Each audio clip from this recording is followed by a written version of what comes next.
Regardons comment il est possible de programmer votre carte Arduino. Donc, l'Arduino est un mini-ordinateur.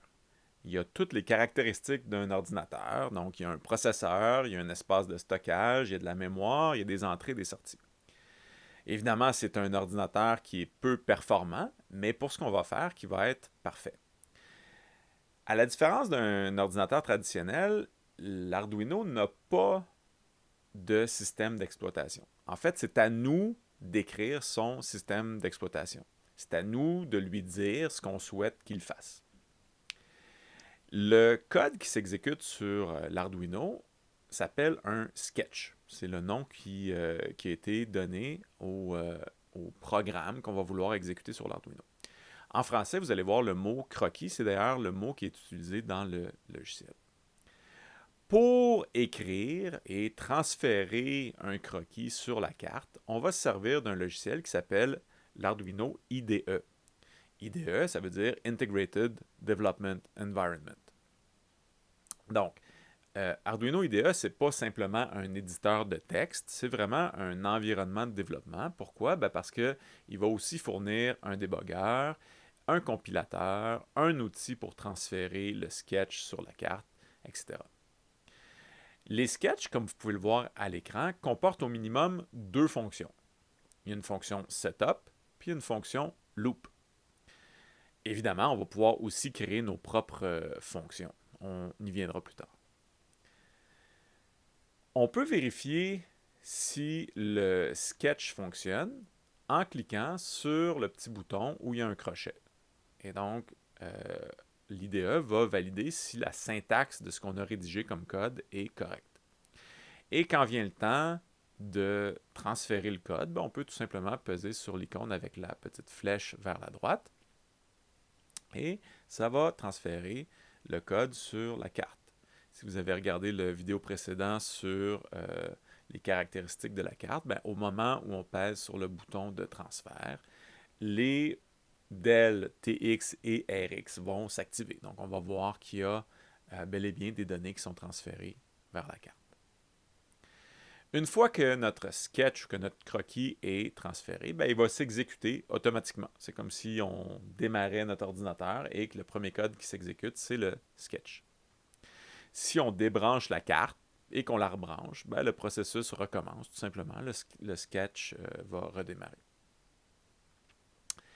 Ce qu'il faut comprendre, puis au début ça peut être mélangeant pour les étudiants, c'est que le code qu'on va écrire dans l'IDE sur notre ordinateur, il n'est pas exécuté sur l'ordinateur. Il est transféré sur la carte et c'est la carte qui exécute le code. Une fois que cette opération-là est faite, on peut débrancher le fil USB et notre Arduino va pouvoir fonctionner de façon autonome. Évidemment, ça lui prend une source de courant. Donc là, vous pouvez le brancher au mur ou l'alimenter à partir d'une batterie. Mais à partir du moment où il y a du courant, le sketch qui a été transféré dessus va s'exécuter. Et même si on enlève le courant, le sketch demeure présent. Donc on n'a pas besoin de le transférer à chaque fois. On le transfère une fois et même si le courant n'est plus là, le sketch n'est pas perdu. Quand on va le rebrancher ou lui redonner du courant, ben, le sketch qui était présent la fois précédente va tout simplement s'exécuter à nouveau. Pour programmer l'Arduino, on va utiliser un sous-ensemble des langages C et C++.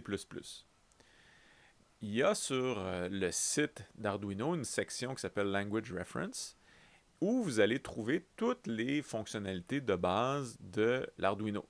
Donc, par exemple, il y a des fonctions comme Digital Read qui va nous permettre d'aller lire le voltage sur une entrée binaire. La fonction pin mode va nous permettre de dire est-ce qu'on veut que notre borne binaire ce soit une entrée ou une sortie.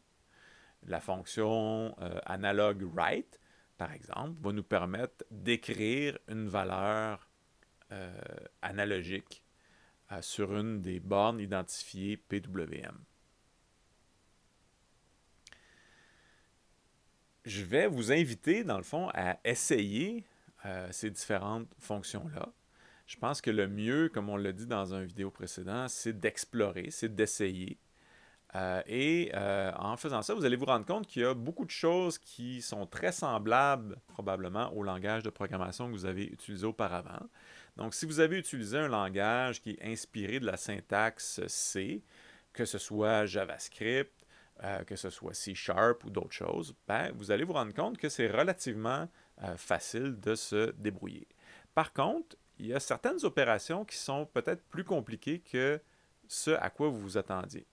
Donc, attendez-vous pas à ce que ça fonctionne exactement comme le langage précédent que vous avez utilisé. Euh, En JavaScript, par exemple, c'est très facile de concaténer deux chaînes de texte. En C, c'est plus difficile. Et vous allez vous en rendre compte si vous essayez d'utiliser l'opérateur plus pour concaténer du texte.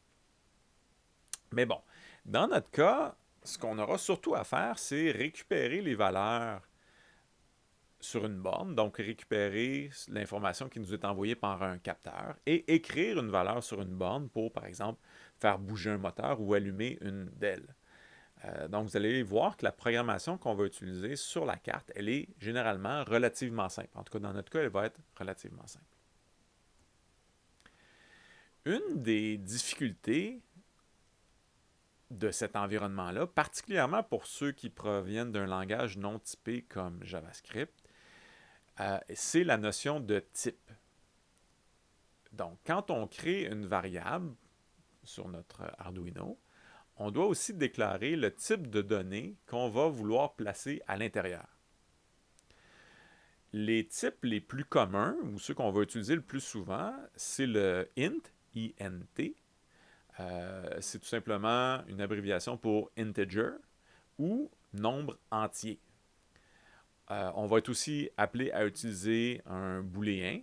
Donc pour ça, vous pouvez utiliser B-O-O-L, bool, ou boolean. Donc une valeur qui est vraie ou fausse. Et on va aussi utiliser assez régulièrement le type float. Donc float, c'est un nombre décimal. Comme vous pouvez le voir à l'écran, il existe plusieurs autres types de variables qui vont raffiner dans le fond le type de données qu'on peut placer à l'intérieur. Je vais vous les laisser découvrir vous-même. Pour l'instant, ce ne sera pas nécessaire d'aller dans le détail de chacun des types. On peut aussi qualifier les variables.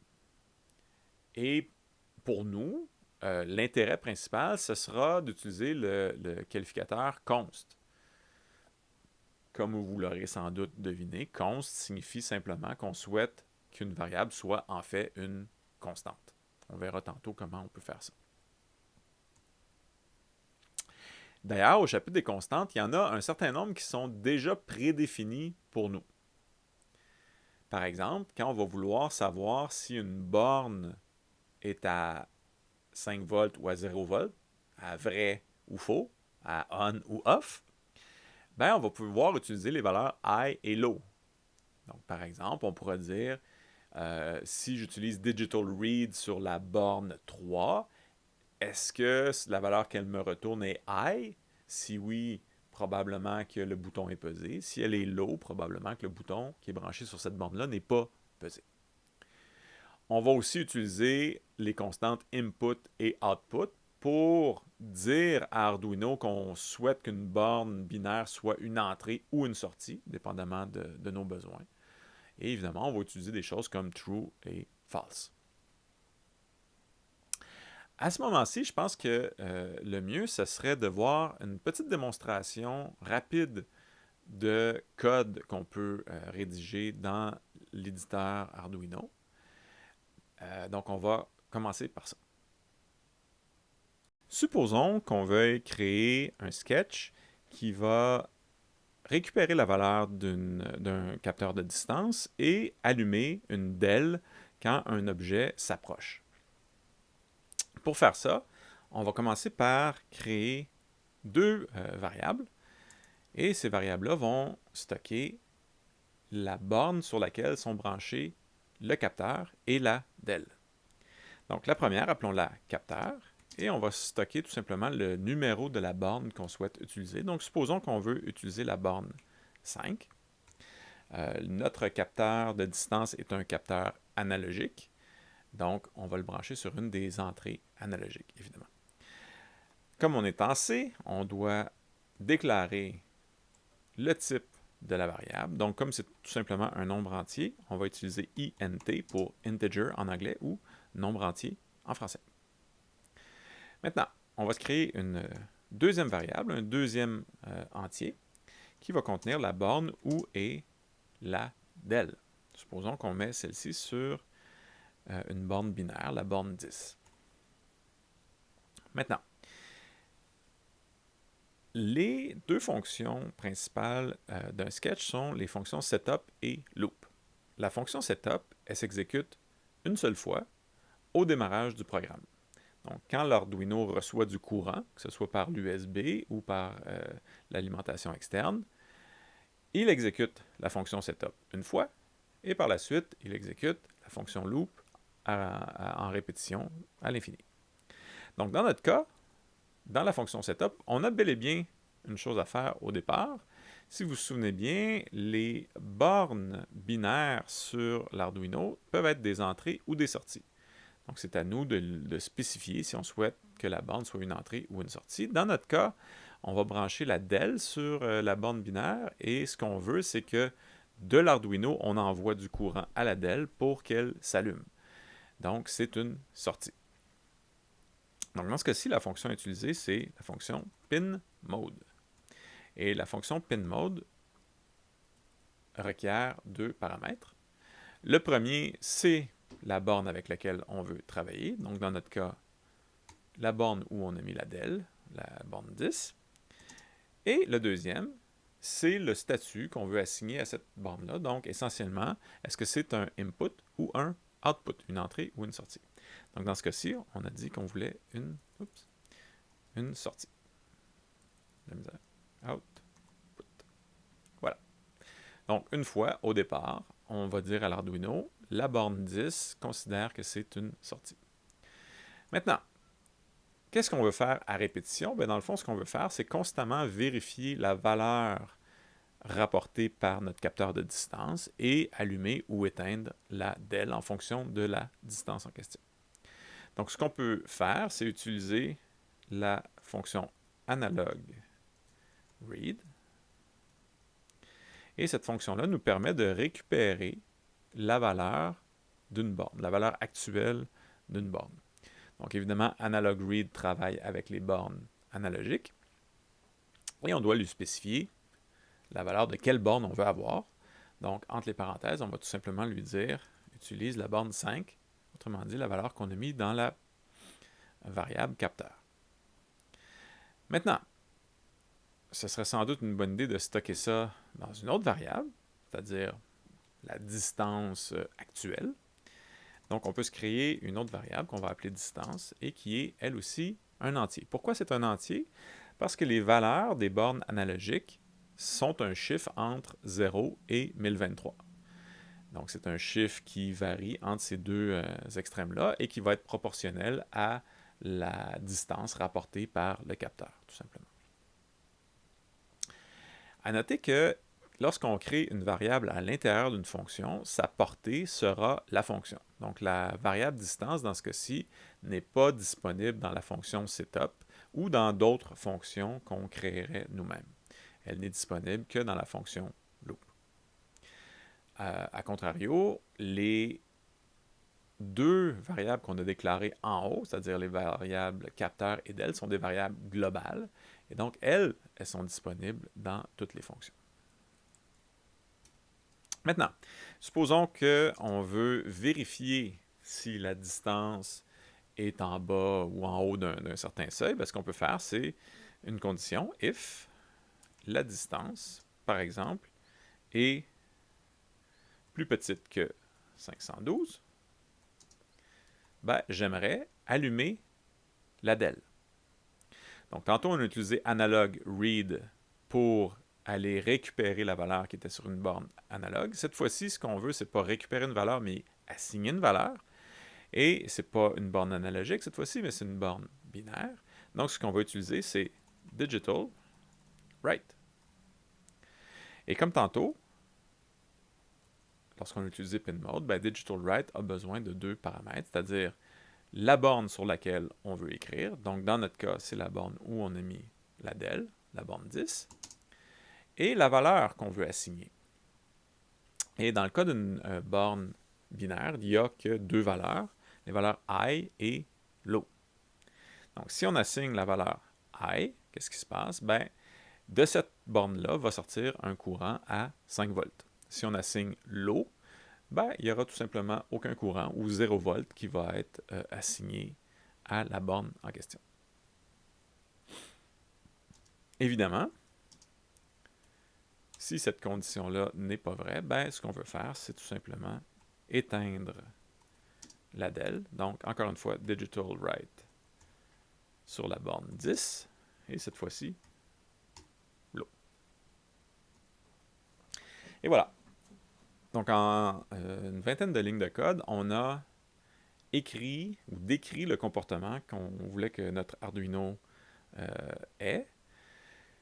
Et donc, il va tout simplement, à chaque exécution de loop, c'est-à-dire à répétition, à l'infini et très rapidement, il va vérifier la valeur du capteur et il va ajuster la valeur binaire qui est assignée à la borne dist où la DEL se trouve. C'est pas plus compliqué que ça. Maintenant, souvent, quand on utilise des variables qui ne varieront pas, comme c'est le cas ici, on va préférer utiliser une constante. Et avec Arduino, puis en C de façon plus générale, on n'a qu'à déclarer const, donc à écrire const devant notre déclaration de variable pour la transformer en constante. Donc comme ici, la valeur du capteur ou la borne du capteur ne changera pas à chaque exécution, et la même chose pour la DEL, ben, on peut transformer tout ça en constante.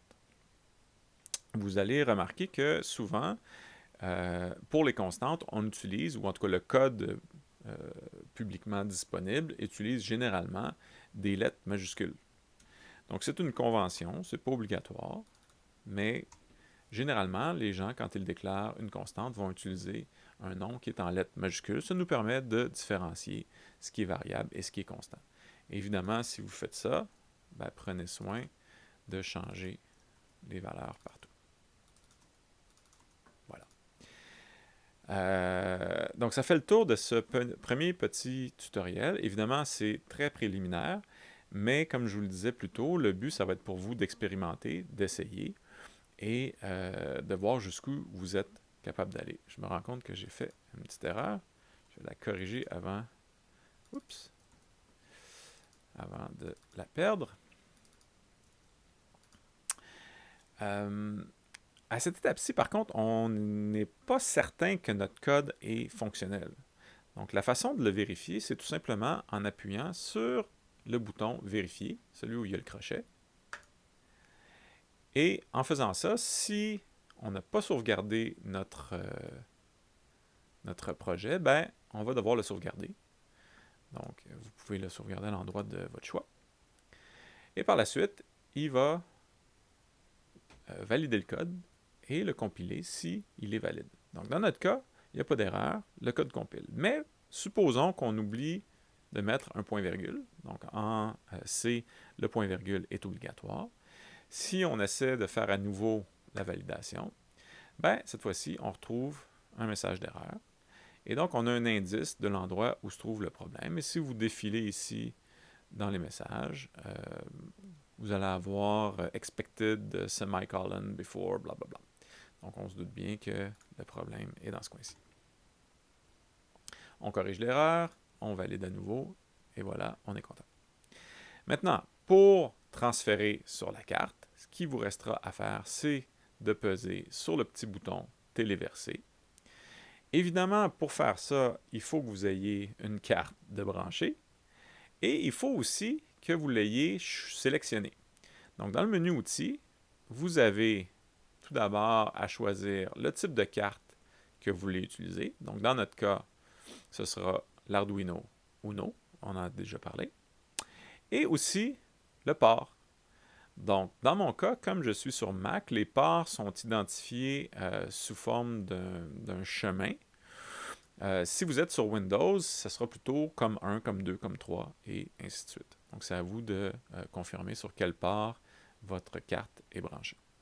Mais une fois que ces deux informations-là sont remplies, c'est-à-dire le type de carte et le port où elle est branchée, ce que vous pouvez faire, c'est peser sur le bouton Téléverser. Et dans ce cas-ci, ce qui arrive, c'est que le sketch va être transféré sur la carte et va s'exécuter immédiatement. Lors du transfert, on vous donne quelques informations. Donc, par exemple, en ce moment, le croquis utilise 778 octets, ce qui représente 2% de l'espace de stockage pour les programmes. Donc, on se rend compte que l'espace total n'est pas énorme, mais on peut faire beaucoup de choses dans l'espace qui est fourni. Et généralement, ce ne sera pas un problème pour nous. Voilà.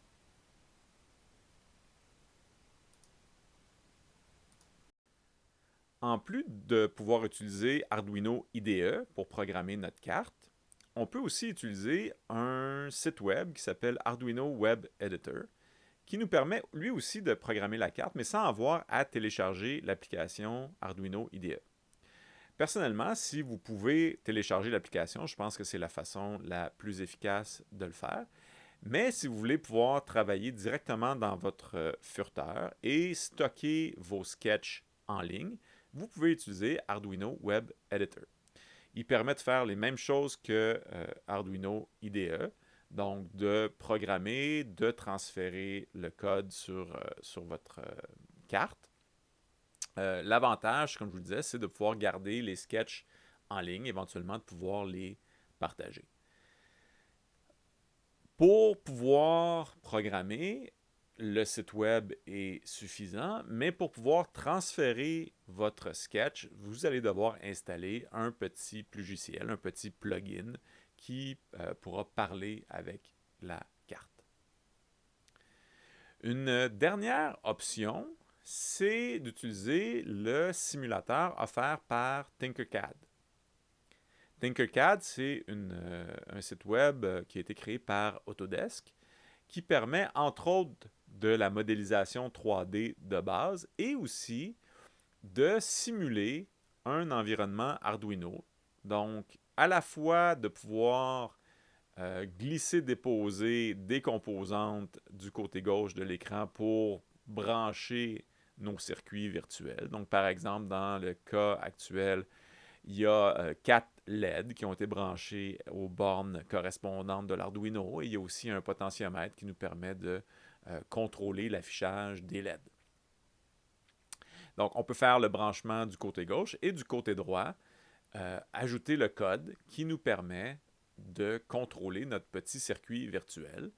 Et quand on clique sur démarrer la simulation, ben, on voit le résultat en temps réel. Donc, on est capable, sans avoir l'équipement physique de brancher, de coder et de simuler le résultat à l'écran. Évidemment, il n'y a pas toutes les composantes qu'on pourrait retrouver sur le marché dans le simulateur. En fait, il y a même un nombre relativement limité de composantes, donc des choses comme les DEL, par exemple, un certain nombre de capteurs, un certain nombre d'actuateurs. Si ce que vous voulez faire se limite aux composantes disponibles, ben, c'est tout à fait approprié. Ça nous permet de tester sans avoir à brancher quoi que ce soit. Mais en contrepartie, c'est relativement limité parce que plusieurs composantes ne sont pas disponibles en ligne. Par exemple, le capteur de distance que nous avons dans notre kit n'est pas disponible dans la bibliothèque de Tinkercad. Mais quand même, pour effectuer des tests, des petits circuits relativement simples ou s'amuser avec les composantes qui sont offertes, c'est tout à fait fonctionnel. Et ça vous permet aussi de simuler l'utilisation de composantes que vous n'avez pas encore achetées. Vous voulez voir si ça fonctionne bien ou si ça correspond à vos besoins. Donc, vous pouvez tester et ensuite commander les composantes dont vous avez besoin. Donc, comme vous pouvez le voir, il y a de nombreuses façons de travailler avec l'Arduino. Que ce soit en ligne ou non, que ce soit de façon simulée ou de façon réelle, ce n'est pas les options qui vont manquer. Donc, on devrait être capable de se débrouiller de toutes sortes de façons pour ce cours-ci.